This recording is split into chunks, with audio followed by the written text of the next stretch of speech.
The announcement's come as quite a shock in many ways. We felt that we were developing on the right path to be getting spectators back into the ground. We've actively been part of that pilot programme.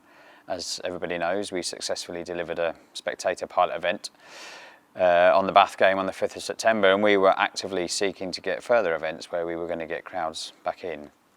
And some of our other sort of club colleagues across the league were part of that pilot programme. So it's come as quite a surprise, if I'm honest. And it's come with a real disappointment because, as we've said on many occasions, spectators being part of the ground here are a big part of our matchday delivery, and it's also a big part of our revenue generation. So to not have the opportunity to do that for the length of time that's been indicated by the government has come as a big surprise and a big blow for us.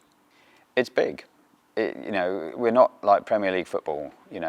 Our financial model is very reliant on our supporters being able to come through the gates here, and we rely a huge amount on them consuming with us and investing money in the club. So to not be able to engage with our supporters for such a long period of time is going to put another huge amount of pressure on the club.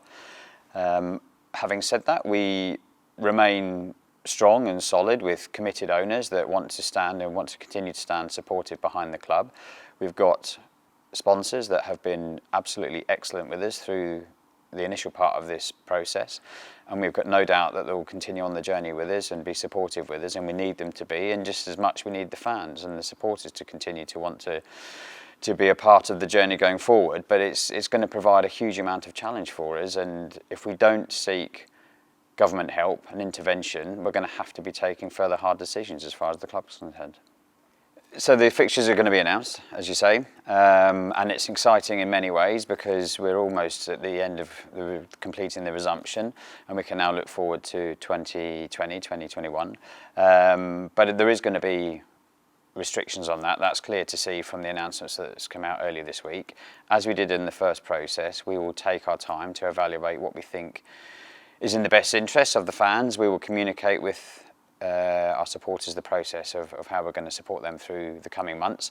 We hope that we can engineer a change, that we will get fans back sooner rather than later, but clearly we can't guarantee that. And it's clear from the messaging this week that the government don't support that initiative at this moment in time. But we will be communicating with the fans how we expect the 2021 season to develop. But we'll be doing everything we can to get fans back in as quickly as we can, and even so much so we obviously have a big game, for example, at Christmas time that we're not going to be able to host in our normal December window, but we've earmarked a time frame towards the back end of the season in spring when we would be hopeful of hosting our big game. So we're doing everything we can to try and keep some degree of normality as much through the season as we possibly can. Well, the sports industry in itself is worth £39 billion to the economy, so it's hugely important. But it's not just about that financial contribution, it's about social well-being, it's about mental well-being, it's about all the other positive impacts that sport can deliver to the individual. So the more we compromise the game at the top end, then the greater ramifications of how that then trickles down to grassroots and to community sport. So it's hugely important that we're given the opportunity to maintain sport at the very top. We're hugely important on both levels.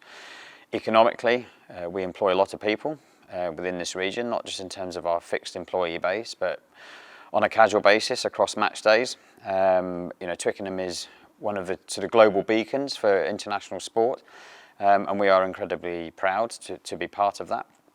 And then from a social perspective, sport is a huge positive provider of connectivity amongst the community. It drives huge positivity from a physical well-being perspective, from a mental well-being perspective, and we're incredibly proud of all of the projects that we execute across our community that deliver huge community benefit. A lot of the projects that we deliver through our foundation have huge positive effects, and so the more that we are compromised in terms of delivering those projects, it's going to have a profound effect on the community without any question of any shadow of a doubt. So since the update on Tuesday, each club has reached out to their own MP, and we're no different. So I'm meeting with the MP for Richmond and Twickenham next week, who's been incredibly receptive to our initial communications, and I firmly believe want to help.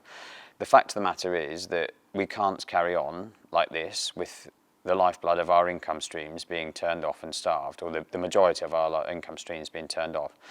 So if we can't find a way to compromise and get pilot schemes back up and running, and we can't successfully agree a means by which we can get spectators coming back in safely, I must add, that is the priority, which we clearly delivered and we successfully demonstrated we can do in the first round of pilot events.